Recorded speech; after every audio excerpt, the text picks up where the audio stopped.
Hoy vamos a ver el puro comienzo, los orígenes del pueblo ruso.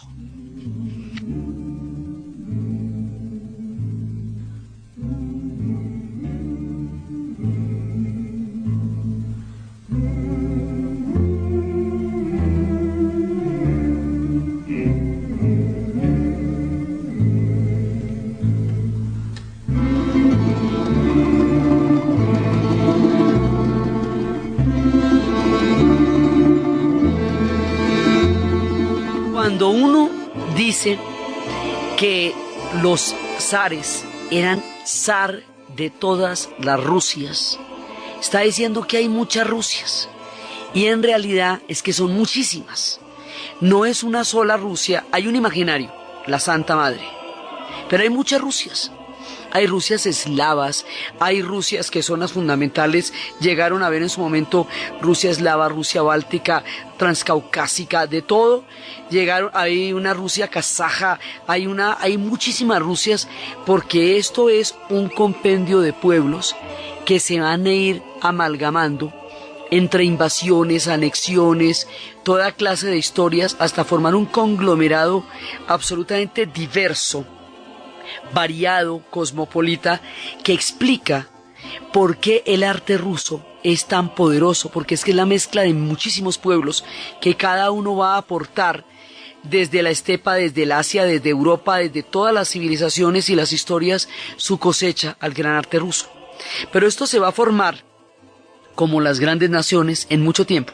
La primera referencia que nosotros tenemos de lo que en el futuro sería el pueblo ruso la tenemos a través de los griegos, o sea que ya estamos hablando ahí de la época de Homero, estamos hablando del siglo VI, VII antes de Cristo. Resulta que cuando uno entra al Hermitage, la joya de los museos del mundo en San Petersburgo, la preciosa, la fantástica perla del Báltico, uno llega muerto de ganas de ver todos los grandes tesoros de las galerías. Ellos tienen 11 Rembrandts, toda clase de joyas de la pintura mundial, de Matisse, de los impresionistas. Todo lo que uno quiere en la historia del arte está en este antiguo palacio de invierno que es hoy día el Museo del Hermitage, que son palabras mayores. Para averiguar chismes sobre el Hermitage hay una película que se llama El Arca Rusa, y eso por ahí le van contando a uno una visita guiada por el Hermitage. Entonces uno quiere verlo todo, pero ellos lo llevan a uno a un lugar por donde empieza la visita. Son cámaras climatizadas, muy bien tenidas, especiales, donde hay que hacer cola para entrar. Y entonces uno hace una cola y entra y lo que ve es oro. Nosotros que somos pueblos del Dorado, que estamos acostumbrados a los quimbayas, que tenemos un museo del oro y que tenemos toda una historia de oro, no nos impresionamos mucho por el oro de los escitas. Pero para los rusos sí es sumamente importante, porque es que ellos no es que tengan mucho oro, y eso era absolutamente poderoso, divino y maravilloso, y les reveló una parte de su historia que ellos consideran muy entrañable y muy importante para explicar su paso por la tierra, así que se lo muestran a uno con todo honor, con todo cuidado, porque de ahí consideran que ellos parten. Es el tesoro del oro de los escitas. Pero, ¿cómo llegamos allá? Resulta que en la zona del Mar Negro, que es en la zona a donde va a dar Ucrania, ahí, a esa zona, en todo el Mar Negro, nos van a desaguar 5 ríos. Estos 5 ríos son el Don, el Kubán, el Dnieper, el Dniester y el Danubio. Los 5 ríos que desaguan ahí van a producir una increíble cantidad de pesca, lo que va a hacer que los peces esturiones van a tener allá, van a desovar, y los beluga van a desovar, y era tal la cantidad de caviar que llegaba que todo el mundo podía comer caviar en grandes cantidades. Y esa zona es rica en pesca, esa zona es rica, tiene valles fértiles, tiene comida. Entonces, como tiene mucha posibilidad de comida, todo el mundo se va para allá en algún momento. Y los griegos, que nosotros consideramos que solamente habitan la península del Peloponeso y la península Ática, y toda la cantidad de islas que lo rodean, y un pedacito de pronto de Turquía, si se nos va la mano en imaginar Resulta que los griegos llegaron mucho, mucho más arriba. Los griegos llegaron al Mar Negro. ¿Y qué van a hacer allá? Buscar comida. El tema siempre es el mismo. Grecia es muy árida. Turquía sí es fértil. Entonces ellos van avanzando y avanzando en busca de lugares más fértiles y en busca de lugares de pesca, porque es difícil, los recursos en Grecia son difíciles.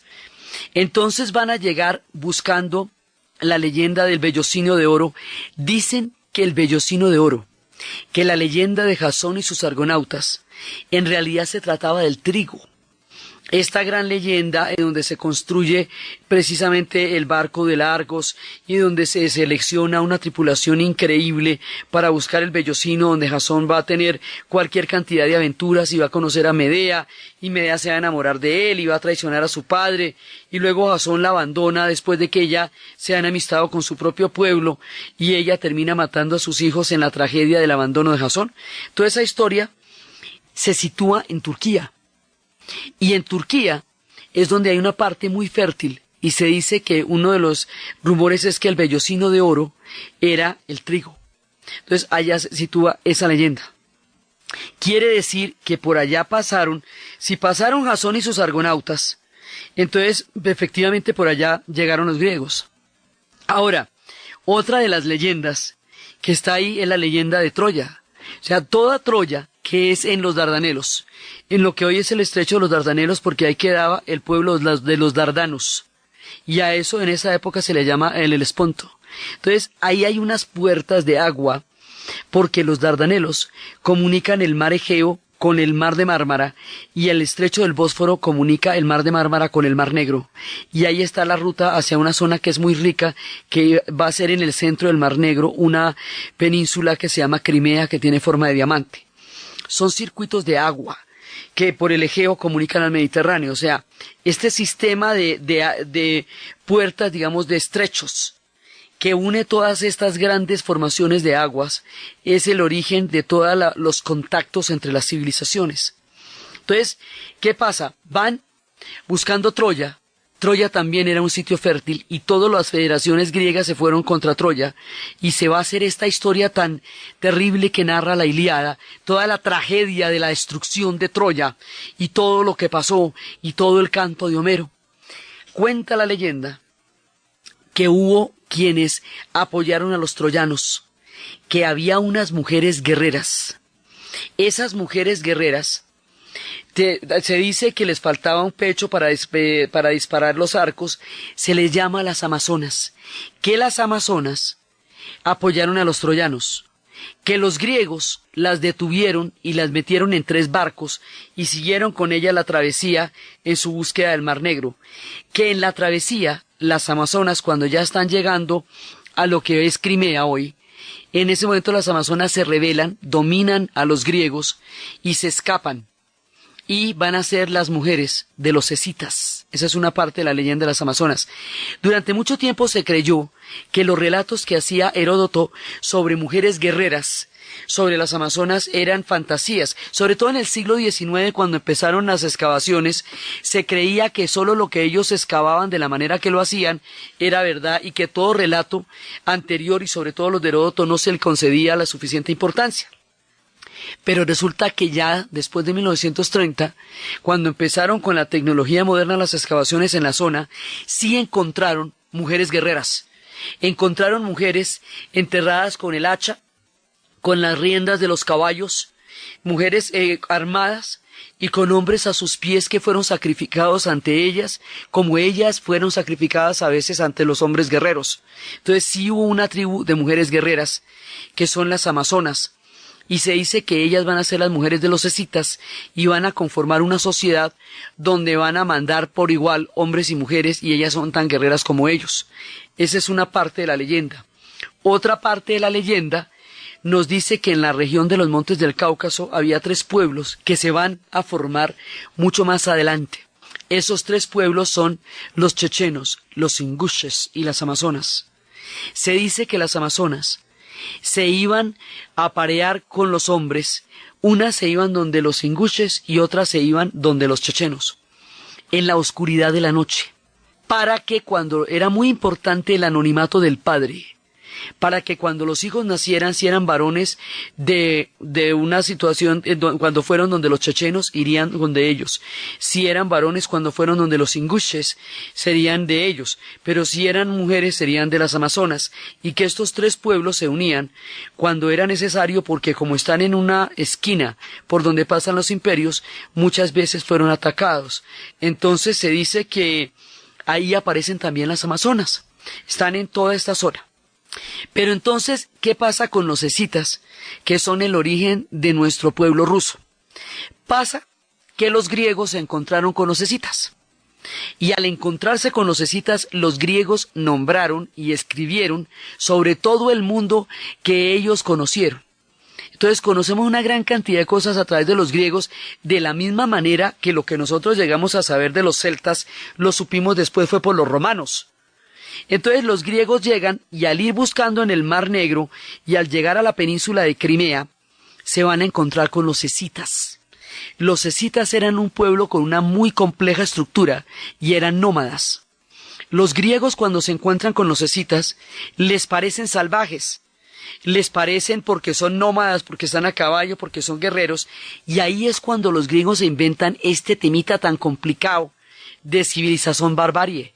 Cuando consideran que los pueblos sedentarios son pueblos civilizados y que los pueblos nómadas son bárbaros, y que aquellos que no hablan la lengua griega son bárbaros, y el temita de civilización barbarie todavía está, y se lo aplican hoy a los inmigrantes que no son europeos, por ejemplo. Sí, o sea, el tema viene de mucho atrás. Se encuentran con los escitas, y van a luchar con ellos, y van a entrar en contacto con ellos. Entonces todo esto lo vamos a saber por narraciones de Heródoto, y ahí es cuando tenemos el primer contacto. Los griegos son una de las matrices importantísimas que va a atravesar la historia de los rusos. Ellos vienen de muchas matrices, una de las cuales es la griega, la más antigua. Entonces cuando se encuentran allá con ellos, hay una leyenda, que es una leyenda maravillosa porque cuenta que había un príncipe, Esquileo, había un príncipe escita que se enamoró de los griegos que habían construido ciudades en esa zona y que de día vivía con los griegos, incluso tenía propiedades dentro de las ciudades griegas y convivía con ellos como griego, disfrazado de griego, pero que tenía una doble vida, porque también salía y era nómada y era un príncipe escita, y cuando estaba en la estepa se ponía las pieles de animales y montaba sobre los caballos raudos y tenía la vida de los nómadas. Entonces, él era nómada, era un príncipe escita, pero también era un hombre enamorado de los griegos, entonces tenía una doble vida. Cuentan que una vez, en una dionisíaca, en una de esas parrandas maravillosas que hacen los griegos, que 3 meses al año celebraban la vivificación, la fuerza de la vida, la fuerza de Dionisio, y se armaban una parranda total de 3 meses, y a los 3 meses se organizaban y empezaban a calcular la redondez de la tierra y empezaban a calcular toda la geometría y dividían su sociedad entre lo apolíneo y lo dionisíaco, siendo lo apolíneo lo formativo, lo normativo, y siendo lo dionisíaco la fuerza vivificante, porque conciben la naturaleza humana como una dualidad entre la fuerza del deseo desatado de la vida, de la exaltación, y la necesidad de la creación y de lo apolíneo. En una de esas fiestas, en una parranda dionisíaca, cuando un escita reconoció a Esquileo vestido de griego y lo denunció ante los escitas, él no se refugió ante los griegos para que lo acogieran como ciudadano griego porque era un príncipe escita. Entonces había quebrantado la ley suprema, había franqueado el mundo nómada de los escitas y había entrado en la tierra de los griegos, y por eso va a ser ejecutado.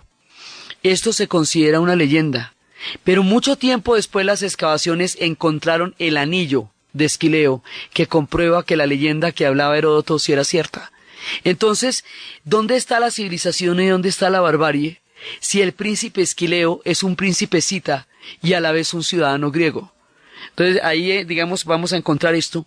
Los escitas eran muy vanidosos, gustaban del oro, de los ornamentos, y tenían una técnica muy elaborada para fabricar las coronas, para fabricar los brazaletes, para fabricar los anillos, y ese oro que ellos tanto trabajaron, ese oro es el que se encuentra en la sala tan sumamente bien cuidada del Museo del Hermitage, y ahí sabemos que las primeras referencias de lo que en el futuro serían el gran pueblo de los rusos son los escitas. Lo sabemos por las historias de los griegos y por el tesoro que se encontró en los túmulos. Cuando ya se hicieron las excavaciones en el siglo XX, se encontraron túmulos, y en los túmulos, en las tumbas, había una cantidad de oro, y ese es el oro de los escitas. El oro de las tumbas y las leyendas de Homero nos llevan, junto con toda la puesta maravillosa que está en el Hermitage, a rastrear los orígenes del pueblo ruso.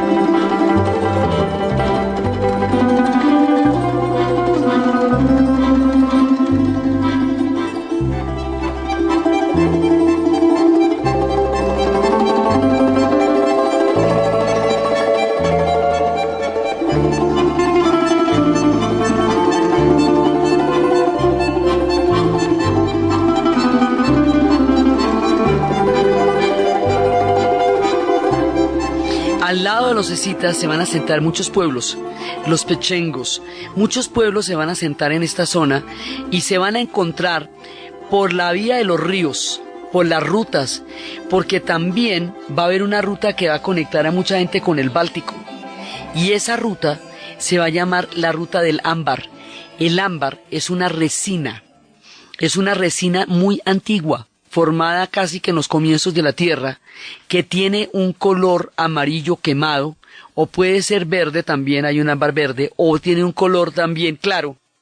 Esa resina produce unas joyas de una gran belleza, tiene toda la vistosidad, en ocasiones hay fósiles dentro de ella, lo cual le da mucho valor cuando tienen pues el bosquito, la fosilizado, porque son evidencias de la antigüedad de la Tierra. El ámbar era fácil de transportar. Para los pueblos pescadores, para los comerciantes, el ámbar se vuelve un objeto muy valioso, aún lo es. Y eso va a crear rutas por el norte y por el Báltico. Entonces, hay un momento en que las rutas del norte se van a encontrar con las rutas del Mar Negro y van a generar espacios de contactos entre los pueblos, no solamente alrededor del Mar Negro, sino del Báltico para abajo. Y toda esta zona del Mar Negro va a estar alrededor de Crimea, que es donde tenemos a los escitas. Crimea va a ser fundamental, porque Crimea, hoy por hoy, queda en Ucrania. Y en Crimea queda Sebastopol, en Crimea queda Odessa, en Crimea queda Yalta. Fue allá, en Yalta, donde se dividieron el mundo entre los Estados Unidos y la Unión Soviética. Fue en Odessa, donde se hizo la rebelión del acorazado Potemkin. Fue en Sebastopol, donde también se hizo la rebelión de la revolución de 1905. Fue en Crimea, donde sería arrestado Khrushchev cuando se fue de vacaciones y caería en desgracia. Fue en Crimea, donde fue arrestado, donde Gorbachev casi se le hace el golpe de estado ahí, que finalmente se lo hicieron en la Plaza Roja. Fue en Crimea, donde se hizo una guerra contra los turcos que estaban avanzando también en la zona, en la cual finalmente se perdió el avance de los rusos en Crimea. Es un diamante que se interna en el Mar Negro, que es muy importante. Eso es y detrás de él está el Mar de Azov. Eso también es una conexión de agua, porque por esta zona nadie más puede salir sino por el Bósforo. Entonces todas estas zonas de agua comunican civilizaciones y buscan las salidas hacia el Mediterráneo del Mar Negro para abajo. En esta zona es donde se van a encontrar los pueblos. Y ahí hay muchísimos pueblos. Unos de ellos hay una gran migración que viene de la estepa, de lo profundo de la estepa, que va a moldear la geografía rusa. Esos pueblos se llaman los eslavos. Y esos pueblos eslavos, que van a estar mucho más adelante, esos pueblos van a hacerse según donde se hagan. Cuando los eslavos se hacen en el oriente, son rusos, ucranianos y bielorrusos. Cuando los eslavos se hacen en el norte, son checos, polacos, eslovacos. Cuando los eslavos se hacen en el sur, son croatas, serbios, montenegrinos, según donde se hagan ellos, que van a ser eslovenos, también van a ser los eslavos. Entonces, una conglomeración grandísima de pueblos que se llaman los eslavos van a estar allá. Los tenemos registrados en el siglo VI después de Cristo. Entonces, en esa zona va a haber muchos pueblos. Después, más adelante, van a venir del norte. Van a venir unos pueblos hacia el siglo IX y X, que son los varegos. Los vikingos van a tener una gran expansión y son el origen de muchísimos pueblos. En su expansión van a formar Inglaterra y Francia, y por el otro lado se van a venir por los ríos hasta llegar a las tierras donde están los eslavos. Los eslavos le van a pedir a los varegos, llamamos varegos a una de las tribus de los pueblos vikingos. Van a pedirles una alianza para que los gobiernen. O sea, los eslavos están menos desarrollados. Los varegos tienen muchísimo más conocimiento y desarrollo y dicen, gobiérnenos a lo bien. Y se hace a través de un acuerdo, y se sabe que es un acuerdo, porque las excavaciones después demostrarán que no hubo combates en las zonas y en el área donde se dio esa primera fusión.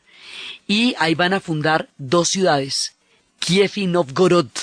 Kiev y Novgorod son la primera de todas las series de Rusias que vamos a ver, y en la ciudad de Novgorod hay una puerta de madera donde está tallada desde esa época la fusión de los eslavos y los varegos, y está la primera de las campanas ortodoxas.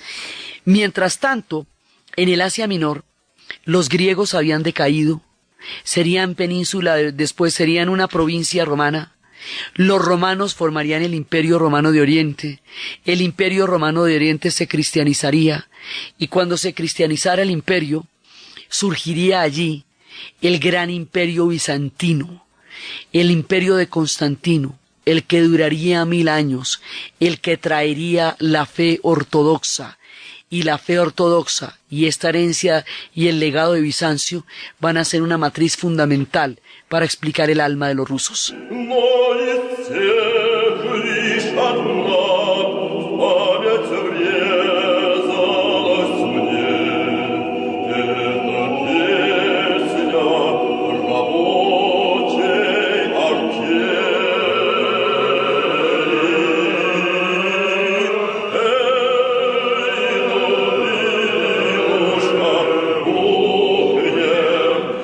Bizancio sería una gran civilización, su capital Constantinopla.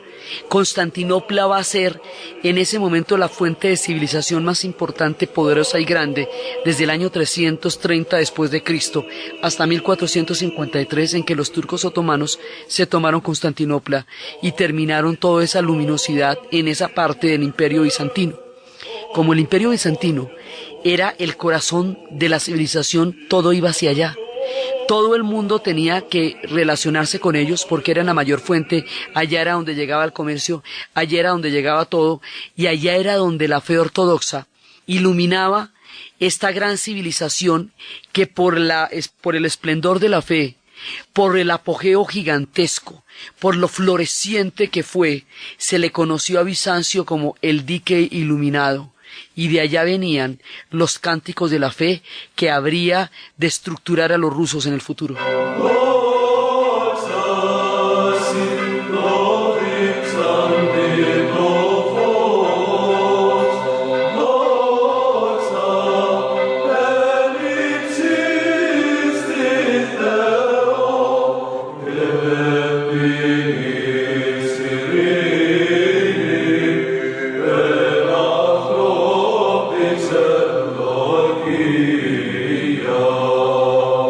En el futuro, esta fe ortodoxa va a ser trascendental porque se habla de una primera Roma, que es la que queda en Italia, de una segunda Roma, que es Bizancio, que es Constantinopla, y cuando el Imperio Bizantino vaya a decaer a manos de los turcos, ese Imperio Bizantino entrará a formar parte del pueblo ruso, y después, por eso, a Moscú se le dirá la tercera Roma. O sea que Bizancio va a ser una influencia directa porque además ellos van a desarrollar la fe ortodoxa, que se diferencia del cristianismo de los católicos, porque no tiene una sola cabeza, como en el caso del Papa Romano, que toda la cristiandad de Occidente reconoce en Roma la única cabeza de iglesia, mientras que en las iglesias orientales, en el cristianismo oriental, hay muchas iglesias y cada una tiene un patriarca, y hay un metropolitano, pero hay un patriarca. En términos de culto, se hace mucho más énfasis en la imagen de Jesús como una divinidad por la influencia persa, por la influencia egipcia, que en la imagen de Jesús como un ser, como humano, que es donde se hace más énfasis en Occidente. Así que el culto es diferente, porque el culto está dado por unos retablos donde están los íconos de los santos, y es a través de los íconos que se busca y se encuentra lo sagrado en el mundo del cristianismo oriental. Y por eso los íconos van a ser una forma tan importante del arte. Entonces Bizancio va a ser fundamental, y hacia Bizancio van a llegar los pescadores, la gente del caviar, la guardia que custodia al emperador de Bizancio, la guardia varega, es decir, esta rama de los pueblos vikingos que por el norte nos había venido. Resulta que los varegos y los eslavos hacen esa alianza. ¿De dónde vienen esos varegos? De la península de Jutlandia. ¿Quién los comanda? Un tipo llamado Rurik. O sea, situémonos, los vikingos tienen varias tribus. Una de esas tribus son los varegos. Dentro de los varegos también hay clanes. Hay un clan, digamos una fracción de ellos que se llaman Rus. Este Rus, este de aquí, que forma parte de los varegos, que son una variante de los vikingos, que en el siglo IX y X eran los dueños del Mar del Norte y del Báltico y de toda la zona, va a conformar en alianza con los eslavos una futura nación que se va a llamar por este clan y por su gobernante Rusia, porque viene de Rus. Rus era como se llamaban ellos. Entonces, Rus va a estar gobernada por un tipo que se llama Rurik, y él va a ser el primer gobernante de la dinastía de los varegos. Y así hemos fusionado dos pueblos para crear una organización mucho más fuerte, porque para los Rus es importante que su comunidad crezca, y porque para los eslavos es importante beneficiarse del grado de desarrollo que tienen los varegos, y así nace la primera de las Rusias, marcada por dos ciudades, Novgorod, Kiev y Novgorod, y es la primera Rusia, la Rusia de Kiev. Y mientras esto sucede, el Islam va llegando a la península Anatolia, va llegando y va a entrar primero en choque, luego en convivencia con Bizancio, de manera que la península de Anatolia, lo que hoy es Turquía, durante muchos siglos va a compartir a mitad de camino con los musulmanes y con los ortodoxos, dos fees distintas dentro de lo que va a ser el imperio bizantino, pero que va a tener una profunda influencia árabe por la llegada del Islam. Atravesando la zona, nos vamos a encontrar con que hay un pueblo que se llaman los cázaros. Los cázaros van a recibir la presión atravesando la zona de arriba de Crimea y de arriba de la zona de donde llegan los ríos, cerca del mar de Azov.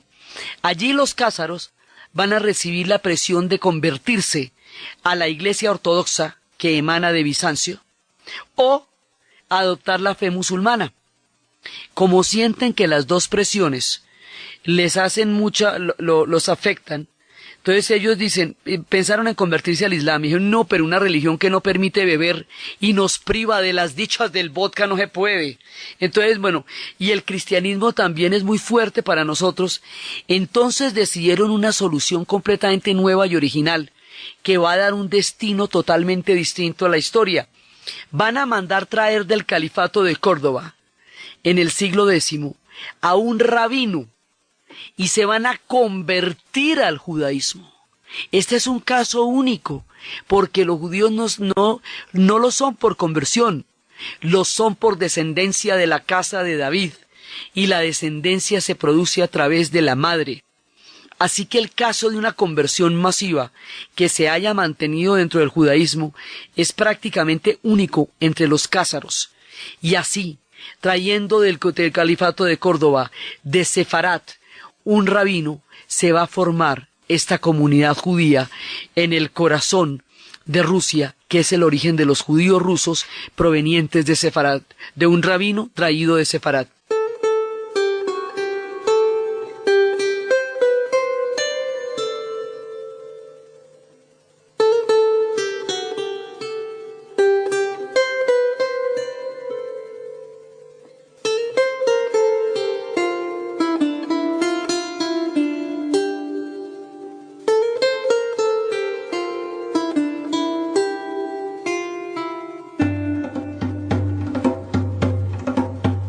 Y así nos van apareciendo una cantidad de pueblos y se nos forman las dos primeras Rusias.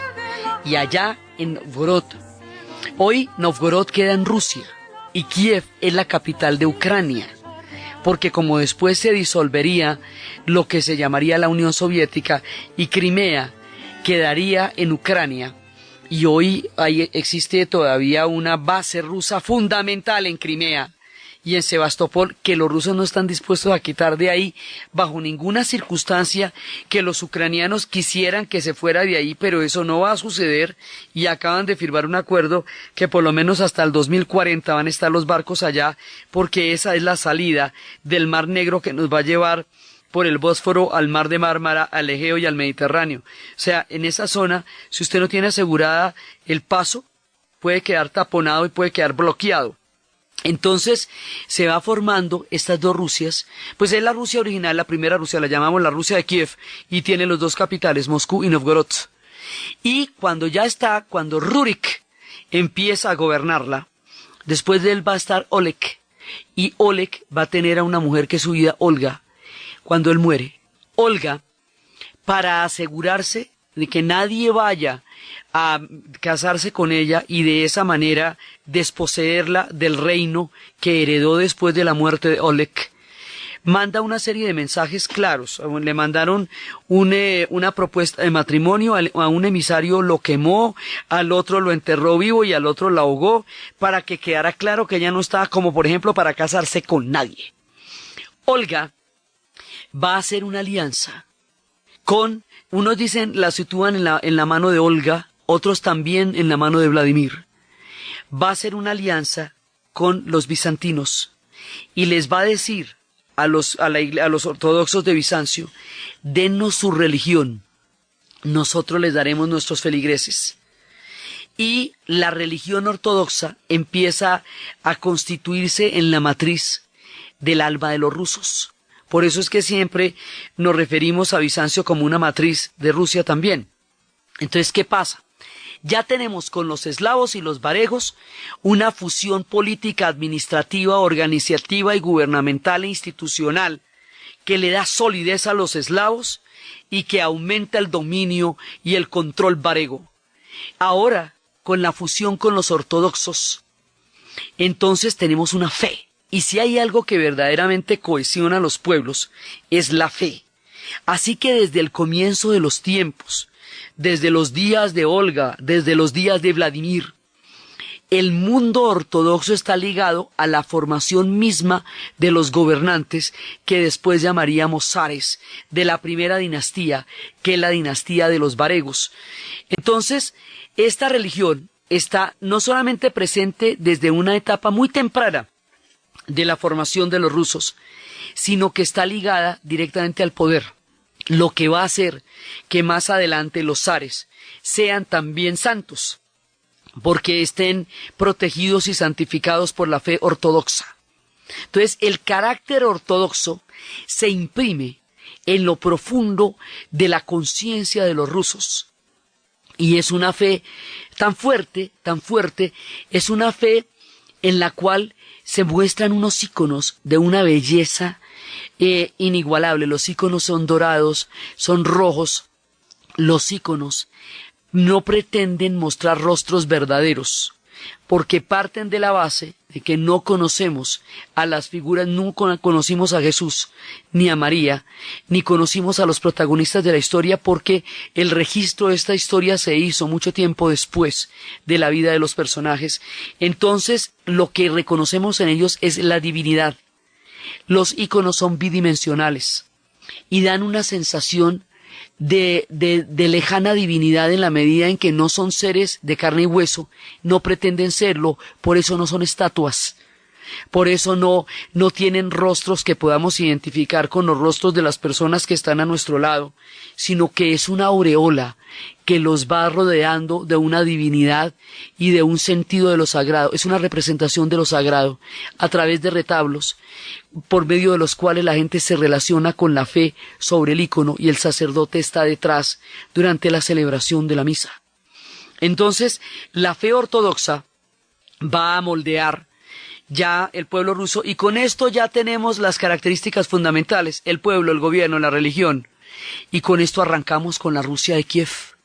Y la Rusia de Kiev va a empezar a tener todos esos tesoros, y al mismo tiempo están los cázaros, y al mismo tiempo que en un momento dado fueron un reino espléndido, pero que después van a entrar en decadencia. Entonces muchos pueblos van a atravesar zonas que antes eran del dominio cázaro, lo que hace que gente de los mares del norte, a través de los territorios que antes fueron cázaros, llegue al Mar Negro y se multiplique el paso de las rutas y de las civilizaciones por esta área, lo que le va dando mucha más diversidad a la formación de los pueblos rusos.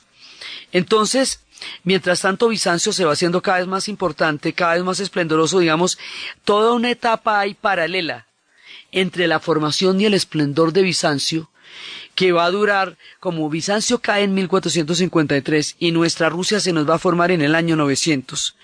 La historia de Rusia corre paralela a la historia de Bizancio, que ya hacía rato existía, pero que va a estar permanentemente influyéndola, mientras se va formando, mientras se va haciendo cada vez más consolidada, cada vez más fuerte en su fe y en la unión con estos pueblos procedentes de los mares de los vikingos. Entonces, esta Rusia de Kiev es el origen.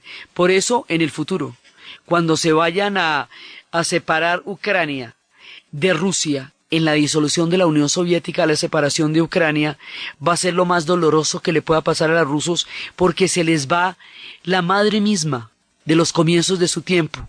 Hoy su único testimonio del origen como tal es la ciudad de Novgorod, que para ellos es sagrada, porque ahí es donde está todo lo que ellos reconocen de sí mismos.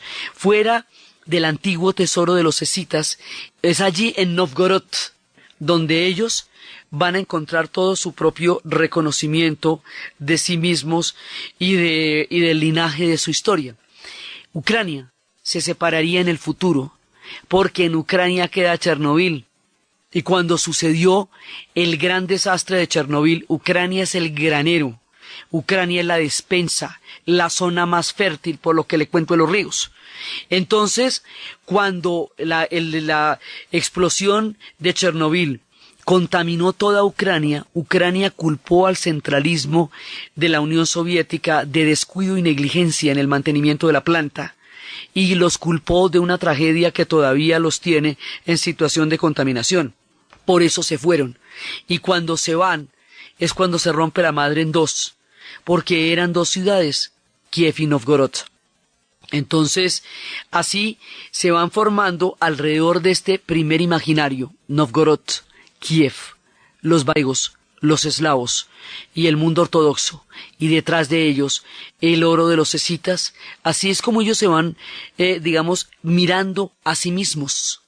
Sí, y alrededor del oro de los escitas y alrededor de las historias de los Dardanelos fue cuando se descubrió el tesoro de Troya, y ese tesoro de Troya lo va a descubrir Schliemann, este personaje mítico, maravilloso, que era un alemán y estaba obsesionado, totalmente obsesionado con la Ilíada, y después de haber hecho una gran fortuna, se separó de su esposa rusa, le dijo que iba a descubrir Troya, ella le pidió el divorcio, el hombre se fue para Grecia, se fue para lo que es Turquía, pidió, que en ese momento formaba parte del Imperio Otomano, pidió una esposa griega, se la consiguió, tuvo 2 hijos que se llamaban pues obviamente Agamenón y Clitemnestra, y con ellos empezó las excavaciones a partir de los versos, situándolos en la madrugada, situándolos en el amanecer, y encontró las 9 ciudades que estaban ocultas debajo.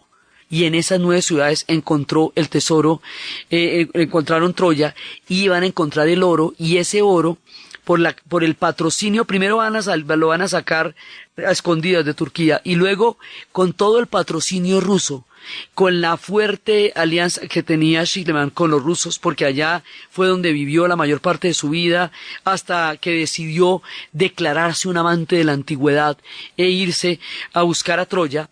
Los rusos van a ampararlo en sus investigaciones, le van a ayudar muchísimo, y finalmente el oro de Troya está en el Museo de Pushkin, actualmente en Moscú. Entonces uno llega al Museo de Pushkin y dice, bueno, ¿y aquí hace el oro de Troya? Bueno, no, porque los rusos tuvieron muchísimo que ver en la investigación, en la financiación, y porque Schliemann, este alemán que descubrió Troya, tenía todo el apoyo de los rusos, y fue con ellos. Primero, su primera esposa tuvo 2 hijos, y después se separa de ella para ir a buscar la antigüedad, y uno de los hijos va a estar también con él más adelante en las excavaciones. Entonces, el oro de los escitas está en el Hermitage, y el oro de Troya está en el Pushkin, el Hermitage en San Petersburgo, y el Museo de Pushkin en Moscú, y es allá donde las antiguas leyendas hoy yacen intactas, demostrando la veracidad de los antiguos relatos que se creían producto de la más delirante imaginación, y que después la razón, la historia y la arqueología mostraría su validez y su importancia. Así que entre estos elementos se va formando el imaginario de los rusos. Van creando una primera patria, un pueblo de los eslavos, un pueblo de los varegos, un pueblo de los ortodoxos, antepasados, con la referencia de sus antepasados escitas, y con la corriente griega. Los griegos son muy importantes, no solamente porque son los primeros que los describen, no solamente porque son los primeros a los por los cuales tenemos referencias, sino porque Bizancio era griega, fundamentalmente, luego va a ser romana, luego el mundo bizantino va a volver a tomar la cultura griega, y del alfabeto griego va a salir el alfabeto cirílico, y la fe ortodoxa va a tener una matriz griega muy importante. Entonces los griegos son una de las matrices de Rusia, los varegos son la otra, los eslavos su composición principal, la fe ortodoxa la religión que los unifica, y así, con estos elementos conjugados entre los ríos y las aguas y los pescados que desoban y el diamante de Crimea, ya tenemos una Rusia, la Rusia de Kiev. Y empieza nuestra saga, ya habiendo conformado la estructura primigenia de lo que va a ser este formidable país, y esta historia impresionante que empieza con las campanas de Novgorod y con la imponente ciudad de Kiev, y la historia de Olga, de Oleg, de Rurik, hasta llegar a los Ivanes, y cómo se va formando esta dinastía varega, y cómo se van metiendo con otros pueblos y van avanzando y avanzando, y cómo llegan los mongoles desde las estepas y van a paralizar este primer proyecto que tanto trabajo había costado construir. Es lo que vamos a contar en el siguiente programa. Entonces, desde los espacios de los varegos, de los eslavos, de la fe ortodoxa, del oro de los escitas, de las historias de Troya, de las amazonas, de los dardanos, de los peces que desoban y van a llenar de riqueza esas aguas de Azov y del Mar Negro, y desde todas esas historias que se empiezan a abrir para darnos paso del dique iluminado que fue Bizancio a la gran heredera de toda el esplendor de esa civilización que va a ser la Santa Madre Rusia. En la narración de Ana Uribe, en la producción Jessy Rodríguez, y para ustedes, feliz fin de semana.